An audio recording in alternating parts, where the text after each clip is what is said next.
అయ్యా, నా బిడ్డలిద్దరూ దుర్మార్గులు కారండి. నా కడుపులో ఒకటిగా ఉన్నవాళ్ళు ఇప్పుడు పాము ముంగేసేలా తెగ కొట్లాడుకుంటున్నారు. చిన్నతనం నుంచి చిన్నాన్ని చూస్తే పెద్దవాడికి అస్సలు పడదు. ఇంట్లో కొట్లాడుకుంటుంటే మేం విడదీస్తుంటాం. ఇప్పుడు కోర్టు దాకా వచ్చారు. నా బిడ్డ ఏ తప్పు చేయలేదండి. పెద్దోడు ఎందుకు ఇలా చేశాడో తెలీదు. అయ్యా, మీరే వాడికి కొంచెం బుద్ధి చెప్పి పంపించండి. ఒకరోకే నెక్స్ట్. అయ్యా నమస్కారం అయ్యా. తమ్ముడికో కష్టం వస్తే వాడిని కాపాడడానికి ఎక్కడైనా అన్నే ముందుంటాడు. ఇక్కడ ఏంటంటే ఎవడో చేసిన తప్పుకి తమ్ముడిని వీడు తీసుకొచ్చి కోర్టులో నిలబెట్టాడు. ఈ లోకంలో ఇది ఎక్కడైనా జరుగుతుందా? మంచి పాయింట్ బయటికి లాగాడే. పేషక్గా ఈయనే మన అసిస్టెంట్ గా పెట్టుకుందా? నా కొడుకు ఏ తప్పు చేసి ఉన్నాడు. వీడు తప్పు చేసేవాడు కాదయ్యా. మీ తల్లిదండ్రులు ఇచ్చిన వాంగ్మూలం చూస్తే మీ తమ్ముడి మీద లేనిపోని నింద మోపుతూ కేసు పొడిగిస్తున్నారని చెప్తున్నారు. ఇతనే నేరస్తుడు నిరూపించడానికి మీ దగ్గర ఇంకేమైనా ఆధారం ఉందా? వేసిన ప్లాన్ భలే వర్కౌట్ అయింది. రేషకు ఎస్కేపే. మొన్న నిజమేదో మీతో చెప్పేశాను. ఇక చెప్పడానికి ఏం లేదు. కానీ ఆ రోజు అమ్మాయితో మాట్లాడినప్పుడు ఏదో మనసుపరంగా మాత్రమే బాధపడ్డట్టుగా అనిపించలేదు. శారీరకంగా కూడా బాధపడి ఉండాలి. ఆ అమ్మాయి పోస్ట్మార్టం రిపోర్ట్ మీ దగ్గర ఉంది. వీడికి DNA టెస్ట్ చేయండి. వీడు మంచోడో చెడ్డోడో మీకు తెలుస్తుంది, ఈ లోకానికి తెలుస్తుంది. మళ్ళీ ఇరికించావు కదరా. వీడి అన్ని చెప్పేస్తున్నాడు చూడండి. శివ చెప్పిన విషయాన్ని కోర్టు ఆమోదించి నేరం మోపబడ్డ అశోక్ కుమార్ కి DNA టెస్ట్ చేయించి ఆ రిపోర్టు కోర్టుకు సమర్పించేలా చూడాలని, అంతవరకు అశోక్ కుమార్ విన్నపాన్ని అంగీకరించి అతన్ని కండిషనల్ జామీనుపై విడుదల చేసేందుకు ఈ కోర్టు ఉత్తర్వులు ఇస్తోంది. This court is urgent.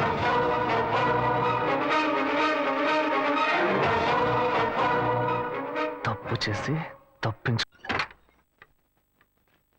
ఆగరాక్కడే. తోట పుట్టిన వాడిని పోలీసులకు పట్టించి కోర్టు బోన్లో నిలబెట్టి కుటుంబం మర్యాద మంట కలిపి ఇక్కడికి ఎందుకు వచ్చావరా? మన మధ్య బంధమే లేదు. పోరా బయట. వెంకటాచలం, అది నువ్వు చెప్పకూడదు. చచ్చిపోయిన మీ బాబు వచ్చి చెప్పాను. ఎందుకంటే ఆయన సంపాదించుకోండి ఇల్లు ఇది. కన్న తండ్రినే పేరు పెట్టి పిలుస్తాను. మహాలక్ష్మి, నువ్వు సైలెంట్ గా ఉండు. నువ్వు ఆపోయా. నేను చూస్తూనే ఉన్నాను. కోర్టులో అందరూ వాడి సపోర్ట్ గా సాక్ష్యం చెప్పారు. ఏదో వాడు మంచి వాడనట్టు, నేను చెడ్డవాడనట్టు ఏమనుకుంటారయ్యా? వచ్చారు చూడు నీ పుత్ర రత్నం. ఏం అవతారంలో వచ్చాడు చూడు. వాడిని నమ్ముతారంటయ్యా? వాడేం చేస్తాడ్రా? ఒక పగవాడిలో సొంత అన్నయ్య ఇలా చేస్తే వాడి మనసు ఎలా తట్టుకుంటుంది? పిచ్చ డైలాగ్ అందించాడు. నిజమే నాన్న, నిజమే. నేను ఫుల్ గా తాగాను. నా మొహం చూడండి నాన్న. ఎప్పుడు పాలు మాత్రమే తాగి నేను ఇప్పుడు బ్రాండీ తాగానంటే మనసు తట్టుకోలేకపోతుంది. బయట మనిషి అయినా పర్వాలేదు నాన్న. తోడు పుట్టిన అన్నయ్య ఇలా కక్ష కడితే మన ఇంటికి రావడానికి నాకు మనసు పట్టలేదు. మిమ్మల్ని అన్నయ్యని వదిలేసి నేను ఎక్కడికి వెళ్తాను నాన్న? తెలివి తక్కువడా? అంతా నీ వల్లేరా? అన్నయ్య తిట్టకండి నాన్న, తిట్టకండి. ఆయన చాలా మంచోడు, నీతిపరుడు. చాలు ముయ్యరా. ఆపరా. వాడు చెప్పేదంతా నిజమే. వాడు మన మీద ఎంత ప్రేమ చూపిస్తున్నాడు చూడు. కానీ నువ్వు నవ్వి ఈ కుటుంబంలో వంటదివే. నీ వల్ల మాకెప్పటికీ సుఖం లేదురా. ఏమయ్యా, వాడొక్కడే జైలుకి వెళ్ళి గంజి తాగుతాడు అనుకున్నాను. కానీ మీరు వాడికిచ్చే సపోర్ట్ చూస్తుంటే కుటుంబంతో సహా వెళ్ళేట్టున్నారు. ఏ బాను, నువ్వు ఈ గుంపుతో కలవకు, దూరంగా ఉండు. తీర్పు ఇంకా రాలేదురా. నువ్వు బెయిల్లోనే వచ్చావు. తీర్పు రాని అప్పుడుందిరా నీకు స్పాట్. నువ్వు బెటర్ పెట్టేది స్పాట్. నాకు నువ్వు పెడతావో నేను నీకు పెడతానో చూద్దాం. పోర్రా. బాబు, మీతో కొంచెం మాట్లాడాలి. అదే నీ కూతురంతా మాట్లాడిందిగా. ఇప్పుడు నువ్వు కొత్తగా ఏం మాట్లాడతావు? తోడబుట్టిన తమ్ముడే తప్పు చేసినా తప్పు తప్పే అని చెప్పి కోర్టు బోన్లో నిలబెట్టారు. అలాంటప్పుడు మిమ్మల్ని ఎవరు తప్పు పడతారు? మా అమ్మాయి మీరు మాట్లాడుకోవడం లేదని నాకు తెలుసు. మా అమ్మాయి మీ దగ్గరకు వచ్చి ఏం చెప్పిందో మాకు తెలియదు. కానీ తన మాతో ఏం చెప్పిందో తెలుసా? ఇక్కడికి ఎందుకు వచ్చాడు ఆ రౌడీ? వాడిని బతవాలనుకుంటున్నావు? అమ్మా, నువ్వు శివ గురించి తప్పుగా మాట్లాడుకో. నువ్వు నాకెంత ముఖ్యమో తను కూడా అంతే.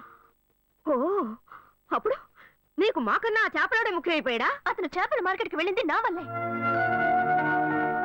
స్కూల్లో ఒక టీచర్ నాతో తప్పుగా నడుచుకోవడానికి ప్రయత్నం చేశాడు. శివ అతన్ని పట్టుకుని అతని తల పగలు కొట్టాడు. నలుగురు ముందు చెప్తే నాకు అవమానంగా ఉంటుందని ఎందుకు కొట్టాడో ఎవరికీ చెప్పలేదు. అందువల్లే అతను చదువుకోలేకపోయాడు. అతను చదువుకుంటే ఇలా చేపల మార్కెట్కి వెళ్లాల్సిన అవసరం వచ్చేది కాదు. శివ నేను ప్రేమించడం మొదటి 10 సంవత్సరాలైంది. నేను అతన్ని మర్చిపోను లేను, మీరు మమ్మల్ని విడదీను లేరు. దయచేసి నన్ను విడిచిపెట్టండి అమ్మా. విడిచిపెడతామే, అతనితోనే వెళ్ళి బతుకు. కానీ అదంతా చూడడానికి నేను ప్రాణాలతో ఉండను. నేను ప్రాణాలతో ఉండను.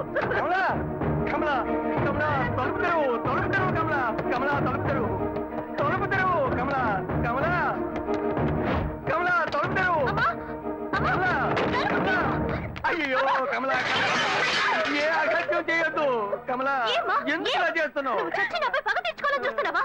నీ ఆఖరి ఆడదని తీసావు కదా, ఇలా కెరోసిన్ పోసుకొని చేస్తాను, ఊరేసుకొని చేస్తానని చెప్పి కన్ను బిడ్డే సంతోషాన్ని చావు కొట్టేయండి. ఇప్పుడు నేనేం చెయ్యాలి? అతన్ని పెళ్లి చేసుకోకూడదు, అందుకేగా ఇదంతా. నువ్వు చావద్దు, బాగా బతుకు. నేను నిర్ణయించుకున్నాను. అతనితో కలిసి బతికేదే జీవితం కాదు. అతన్ని తలుచుకుని బతుకుతూ నేను చచ్చిపోతాను. నేను ఇంక శివాని డిస్టర్బ్ చేయను, అతను కూడా మిమ్మల్ని డిస్టర్బ్ చేయడు. కానీ ఒక్కటి, నువ్వు నన్ను వాణ్ణి చేసుకో వీణి చేసుకో అని చెప్పావో నువ్వు చావు, నువ్వు చావు.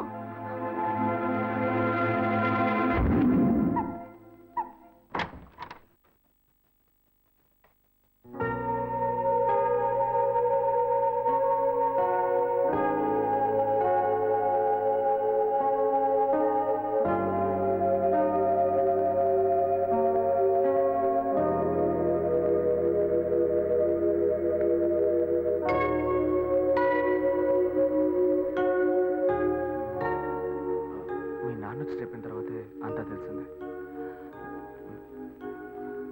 నన్ను క్షమించు శ్వేత. శివ,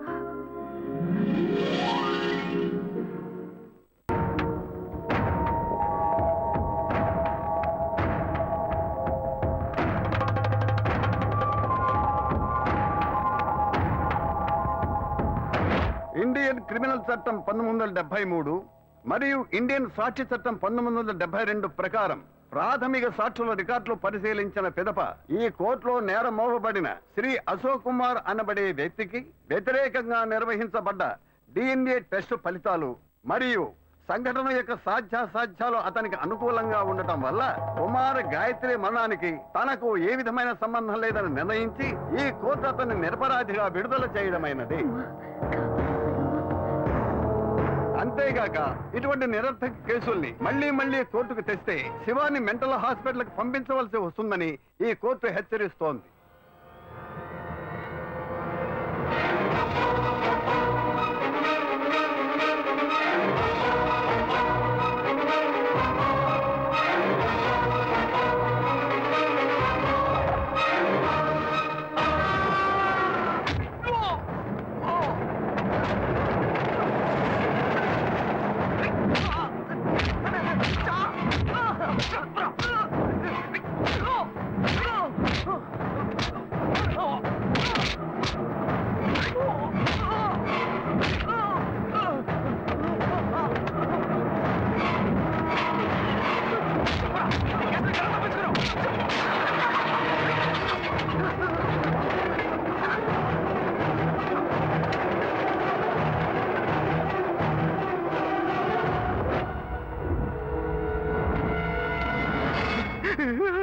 కావదలరా, మీరంతా ఎలా తప్పించుకుంటున్నారా?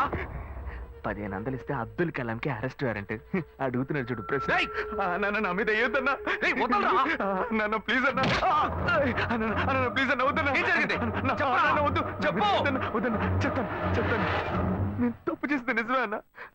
ఆ అమ్మాయి నేను సిన్సియర్ గా లవ్ చేసుకున్నాం, ఇద్దరు కలిసి జీవితం నిర్ణయించుకున్నాం. ఆ సమయంలోనే తప్పు జరిగిపోయింది. చెల్లెలు పిల్ల కాకుండా ఈ అమ్మాయి విషయం ఇంట్లో తెలిస్తే బాగుంటుందనే పెళ్లి చేసుకుంటానని నేను మాటిచ్చాను. కానీ తను ఇంత పని చేస్తున్నా నేను అనుకోలేదు. నువ్వేమో హఠాత్తుగా పోలీసులకు కంప్లైంట్ ఇచ్చావు. ఈ కేసు నుంచి బయటపడడానికి, కుటుంబ మర్యాద కాపాడడానికి నేను ఎంత కష్టపడ్డానో తెలుసా? ఆ అమ్మాయి చావు కారణం నేను కాదన్నా. మరి ఎవరా కారణం? నేను కాదన్నా, వేరే ఎవరా? నువ్వే అన్నా. ఏంటి? అవునన్నా, నువ్వే తప్పు చేసావు. నేనా? ఏమంటున్నావురా? అవునన్నా, ఆ రోజు కోర్టులో నువ్వేం చెప్పావు? ఆ అమ్మాయి నేను చూసిన 2 గంటల తర్వాత ఆత్మహత్య చేసుకుందని చెప్పావు. తను నేనే అనుకుని ఆ రోజు నీతో మాట్లాడింది. నువ్వేమన్నావు ఏంటో, ఆత్మహత్య చేసుకుంది. ఏంట్రా నువ్వు అనేది? నేను మాట్లాడినందువల్లే ఆ అమ్మాయి ఆత్మహత్య చేసుకుందా? అవునన్నా, నువ్వు ఒక్క నిమిషం ఆలోచించుంటే నా గాయత్రి నాకు దూరం అయ్యేది కాదు. తన గురించి ఒక్క మాటనే నన్ను అడిగావా? ఎందుకు అడగలేదు? నీ ముక్కోపం, తొందరపడతాను అవే తన్ని చంపేశాయి. నువ్వు చెప్పేదంతా చాలా కన్ఫ్యూజన్ గా ఉంది. నన్ను మోసం చేయాలని ప్రయత్నిస్తున్నావు నాకు తెలిసిందనుకో, చంపేస్తాను, జాగ్రత్త. నీకు నేనేరా యమ్ముణ్ణి.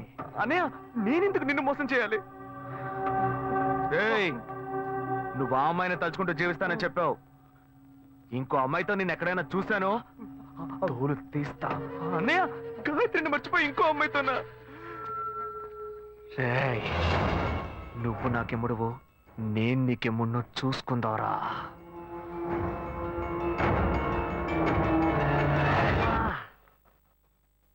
చెప్పినట్టు మర్యాదగా నువ్వు నా మాట వినుంటే పోలీస్ స్టేషన్ హాస్పిటల్ అని ఇలా తిరగాల్సిన అవసరం ఉండేదా? కమ్మునుండ్రా, నేను ఇప్పుడే ఆ టెన్షన్ నుంచి బయటపడుతున్నాను. బ్లడ్ అంతా క్లాట్ అయిపోయింది. నిన్నెవరయ్యా ఎలా కొట్టింది? వీడన్నే డాక్టర్ అట్టాగే పొడి పొడి పొడి చేసేసాడు. ఇంకో 2 దెబ్బలు కానీ కొట్టుంటే నువ్వు చనిపోయి ఉండేవాడివి. ఇక ముందు అతనితో జాగ్రత్తగా ఉండు. టాబ్లెట్లు రాసిస్తాను. కరెక్ట్ టైంకి ఫోన్ చేసి ఇంట్లో రెస్ట్ తీసుకో. ఓకే? Okay doctor. ఏం డాక్టర్, ఇప్పుడు బస్సుల నుంచి బట్టల షాప్ దాకా బటన్ నొక్కితే సొయ్యి సొయ్యమని బిల్లు వస్తుంది. ఆ మిషన్ కొనుక్కుంటే సరిపోయేది కదా. ఇంకా పాత చింతకాయ బచ్చలా బరికేస్తున్నారు. ఇది తీసుకుపోయి మెడికల్ షాప్ లో ఇస్తే ఆడు ఒరిజినల్ ఇస్తున్నాడు డూప్లికేట్ ఇస్తున్నాడు తెలియట్లేదు. ఎక్స్పైరీలు అంటున్నారు, ఎయిడ్స్ జ్వరాలు అంటున్నారు. ఎలాంటి కేసులో మీరు ఇరుక్కుపోతారనిపిస్తుంది. వస్తే ట్రీట్మెంట్ మాత్రం తీసుకొని వెళ్ళు. అనవసరమైన విషయాలు మాట్లాడద్దు. ఇలాంటి కోతులు ఏం తీసుకొస్తావా? నోరు మూసుకొని కూర్చోరా, వచ్చిన చోటలా లోడలోడ అని. నేను చూస్తుంటేనే నాకు ఎక్కడ మా అన్నయ్య దగ్గర గాయత్రి మ్యాటర్ బయట పెడతావని భయంగా ఉందిరా. రే, నువ్వు నన్ను సందేహిస్తున్నావా? రే, నేను మీ అన్నయ్యతో వదలరా. ఎప్పుడు నా మీద సందేహపడ్డావు ఇంకా మాట్లాడదు. స్నేహం కోసం ప్రాణమైన ఇస్తాను. ఆగరా.